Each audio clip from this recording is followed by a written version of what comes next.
8% leur donne tout le temps des mallettes d'argent. Car quand vous voyez Dominique de Villepin est parti au Congo, hein, il était allé chercher sa part du fric, avec pas mal de députés qui l'avaient amené. Et ils ont eu à dire non, nous venons pour signer les accords par rapport à Général de Gaulle, le Congo-Brazzaville. Mais tout ça, ce n'est que de la paperasse mensongère. Et aucun d'entre eux, ces députés du sang, n'ont demandé comment va le peuple au poule.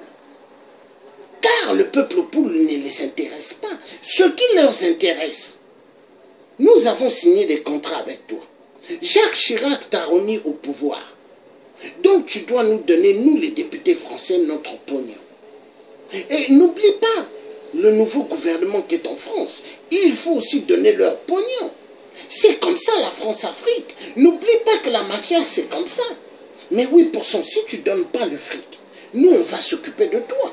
Mais c'est ça. Donc, les Congolais deviennent des gibiers. Les Congolais deviennent de la marchandise à sacrifier. Mais voilà pourquoi il y a des perlimpinpins. Il y a des perlimpinpins, je dis. Les porteurs de valises, les porteurs de mallettes. Certaines personnes qui se disent être dans le combat dans la diaspora, mais qui sont les porteurs des mallettes et des valises de la France-Afrique, les porteurs des valises, mallettes de 8%. Oui. Oui.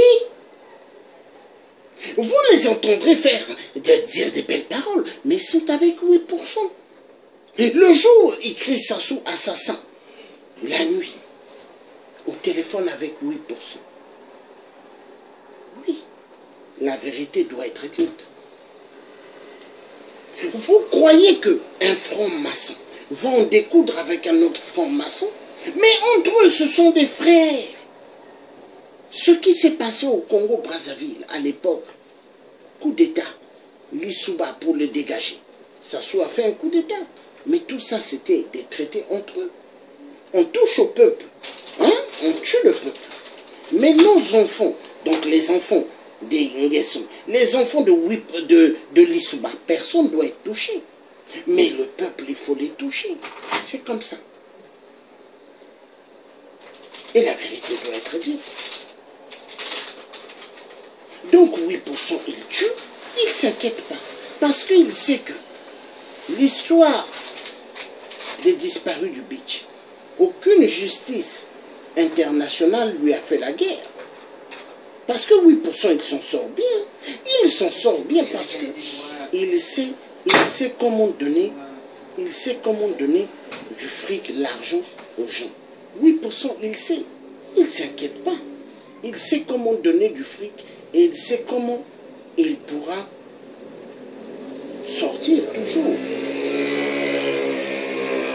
de la mer. Parce que 8%, il ne s'inquiète pas. Il ne s'inquiète pas.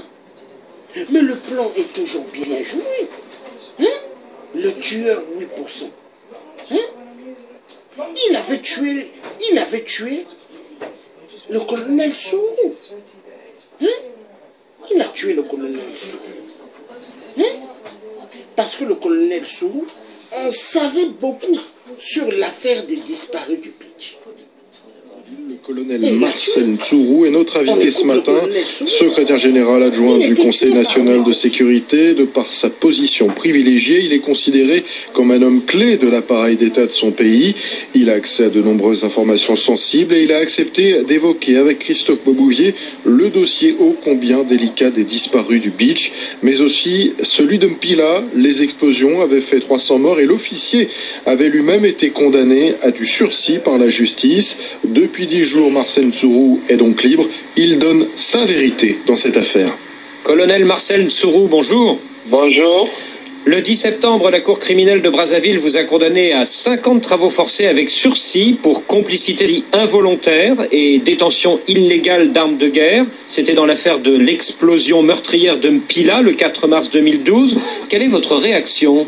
Je vous dirais tout simplement que je suis content d'être libre. Quant à la condamnation, elle est tout simplement une blague, hein, parce qu'on est face à une instrumentalisation politique. Je ne peux pas admettre que je sois condamné puisque je n'ai absolument rien fait. Complicité d'incendie involontaire ou volontaire, ça ne peut pas exister puisque je ne connais pas le jeune qui est présumé incendiaire. Mais le peuple congolais n'est pas dupe, il sait que je n'ai rien à voir avec cette affaire. Alors le jeune dont vous parlez, le caporal-chef Kakom, c'est en effet le principal accusé. Il a été condamné à 15 ans ferme pour avoir mis volontairement le feu au dépôt de munitions de Mpila. Quand vous dites que vous ne le connaissez pas, vous ne l'avez jamais rencontré? Je ne l'ai jamais rencontré, j'ignorais son existence, j'ignorais même son nom, et il peut le confirmer. Lui aussi, il a dit ne pas me connaître. Et le procureur général, la partie civile, n'a pas pu apporter un seul élément pouvant me lier à cette personne. Alors au-delà de cette affaire de complicité, quelle aurait pu être la motivation du caporal-chef Kakom? Bon, le caporal... Voilà, le colonel Sourou qui parle bien. Sassou l'avait tué. Hein. Et ils ont vidé à l'intérieur tout ce qu'ils avaient besoin pour manger. Ils ont pris des organes. Ils ont bien préparé, ils ont fait la soupe, ils ont fait la braise, le kebab, tout ce qu'ils pouvaient faire. Et ils ont bien mangé, parce que n'oubliez pas, chez les Nguessou, il y a pas mal qui sont des reptiliens, des avatars. C'est bien de manger la chair humaine, parce qu'ils se disent ils sont francs-maçons, Illuminati. Le musée de Debraza, c'est leur coin. Réunion la nuit. La nuit, ils font des réunions. Les crimes pour tuer des familles entières au Congo, Brazzaville. Mais voilà pourquoi nous nous disons depuis. Peuple congolais, il faut se lever. Mais la communauté internationale du sang, elle observe tout ce qui se passe au Congo. Personne ne bouge. Tous, ils sont avec Sassou. Et ils aiment Sassou. Parce que Sassou leur donne tout. Vous voulez le diamant du Congo? Prenez. Vous voulez le bois du Congo? Prenez. Prenez tout ce que vous voulez. Voilà. La communauté internationale ne s'inquiète pas. Ils sont ravis de leur maître, de leur marionnette, qui est 8%. Oui. Qui est 8%. 8% ils tuent, 8% ils ne s'inquiètent pas. Nous allons écouter un frère, John Bennett, sur l'affaire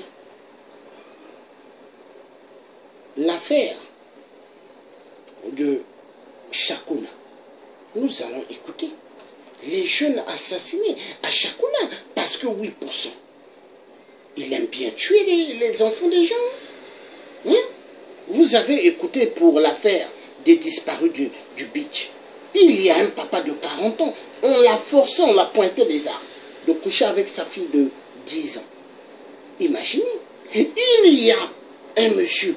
On lui a forcé qu'il couche avec sa mère. Son sang lui triple plusieurs balles. La maman a dit non à l'enfant, fais ce qu'on te dit de faire. Donc un enfant qui va jouir avec sa mère. Mais c'est quoi ça?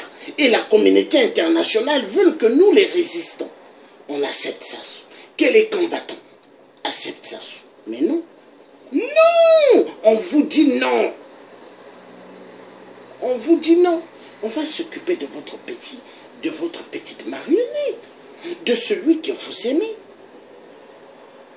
Chaque chose peut prendre son temps. Mais la victoire finit toujours par être du côté du peuple. Communauté internationale du son. La victoire finit toujours par être du côté du peuple. Car 8% qui est votre marionnette, 8% qui vous donne tout ce que vous voulez. Car même moi qui suis né au Congo Brazzaville, ce que ma terre a comme richesse, je n'ai jamais en profité.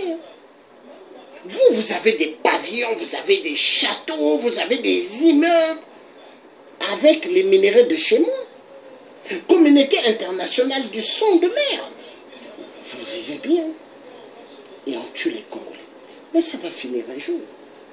Communauté internationale de merde. Nous allons écouter notre frère. Mon frère, John Bennett. Et il parle bien, lui. Hein? Lui, il parle bien, John Bennett. C'est mon frère. Oui, les informations que nous avons, tout ce que nous avons montre que ce monsieur n'utilise que les biens des Congolais pour pouvoir les ramener vers le pôle, vers toutes ces régions-là où on sent qu'ils sont mal. Et par exemple, en ce qui concerne les bourses, vous savez que ce sont souvent des bourses octroyées à l'État congolais que lui récupère pour les donner comme ça à certaines personnes de son choix. Mais ce n'est pas tout. Nous savons aujourd'hui qu'il fait des tournées au niveau dans le pool et tout ça. Mais nous savons ce qui se passe exactement. Vous voyez? Donc, ces camions-là, tout ce matériel-là, ça a été un don de la campagne que Eni avait fait à son papa, M. Sassou Nguesso. Donc, vous voyez que c'est du détournement permanent que cette famille-là organise. Aujourd'hui, nous savons tout ce qu'ils font. Mais j'attire simplement leur attention que ça ne sert à rien de tromper les Congolais parce que nous sommes aujourd'hui informés et les Congolais informés.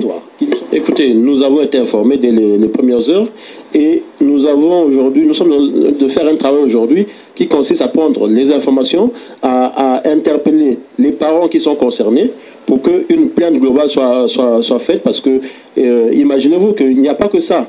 Depuis un moment, le gouvernement congolais, le clan Sassou Nguesso, toute cette famille-là, comme nous avons bloqué certains moyens ici, ils organisent des pratiques vraiment macabres. Aujourd'hui, les Congolais, ça devient vraiment une chose pour eux, vraiment plus qu'une chose, parce que on leur donne la mort simplement pour récupérer des organes.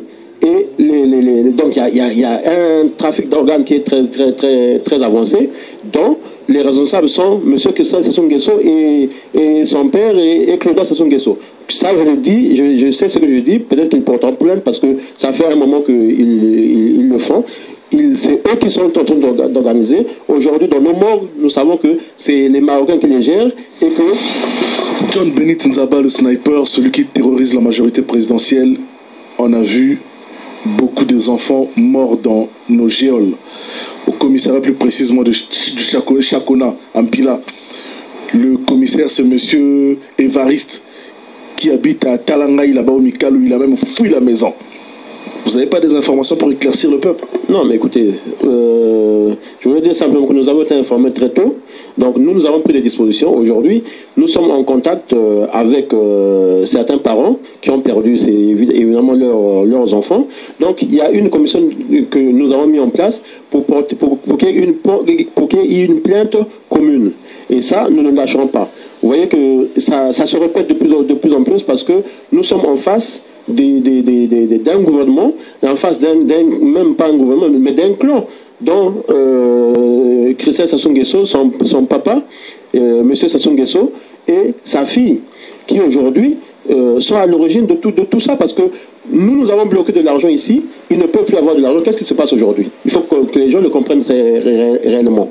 C'est que le pouvoir de Brazzaville, donc M. Sassou Nguesso et ses enfants organisent aujourd'hui des tueries pour récupérer des organes et les vendre. Parce qu'aujourd'hui, vous savez comment M. Sassou Nguesso fonctionne, avec tout ce qui lui est arrivé au Niger, donc en Mauritanie, excusez-moi, il est dans une logique aujourd'hui où les Congolais où il y a des Congolais qui disparaissent, mais en fait, ils sont récupérés par M. Sassou Nguesso. C'est des gens qui sont comment on appelle, je veux dire que matraqués, où on leur prend leurs organes à vif. Donc ça, c'est des pratiques aujourd'hui que nous suivons, les disparitions des personnes. Et ça ajoute encore aujourd'hui le fait que toutes les morts aujourd'hui sont gérées par les Marocains. Ce sont des gens qui travaillaient à la présidence avec M. Sassou Nguesso, à qui il a donné ces marchés-là. Donc ces Marocains récupèrent régulièrement des organes dans les morts de nos familles. Voyez? Et vous constatez qu'aujourd'hui, là, on ne permet même plus aux familles d'assister à la mise en bière, assister leurs parents à la dernière minute. Voyez? Donc, on leur livre un cercueil comme ça, mais où on leur interdit d'ouvrir. Voilà. Donc, aujourd'hui, nous savons tout ce qui se passe. C'est M. Sassou Nguesso qui organise avec M. Christelle Sassou Nguesso pour leur pratique de magie, ces enlèvements, ces trafics d'organes pour avoir C'est un gros réseau, c'est beaucoup d'argent, c'est des milliards. Donc, le phénomène s'agrandit de jour au jour. Donc, je dis simplement à M. Sassou Nguesso et à son fils, M. Kiki, Christelle Sassou Nguesso, qu'il faut qu'ils arrêtent ça parce que nous sommes en train de suivre. Et là,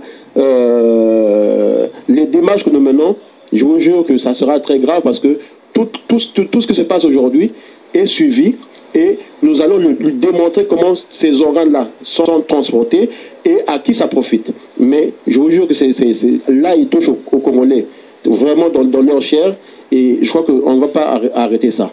Donc, nous demandons aujourd'hui à toutes les familles qui perdent leurs enfants, qui perdent la famille, de ne pas hésiter à ouvrir les cercueils avant l'enterrement et de filmer, de prendre de faire des films, et nous les envoyer parce que nous avons besoin de ces preuves-là pour toujours combattre M. Sassou Nguesso et l'amener jusqu'au bout.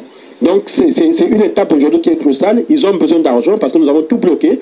Donc ils ont besoin du liquide.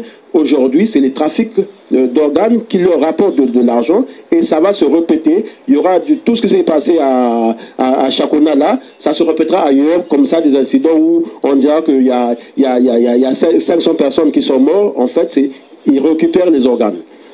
Voilà, donc nous suivons cela attentivement et tous les parents qui sont concernés dans ce qui s'est passé au commissariat, ils nous contactent parce qu'il y a une plainte commune qui est ouverte pour combattre M. Sassou Nguesso et faire face à tout ça. John Benit Nzaba, excusez-moi.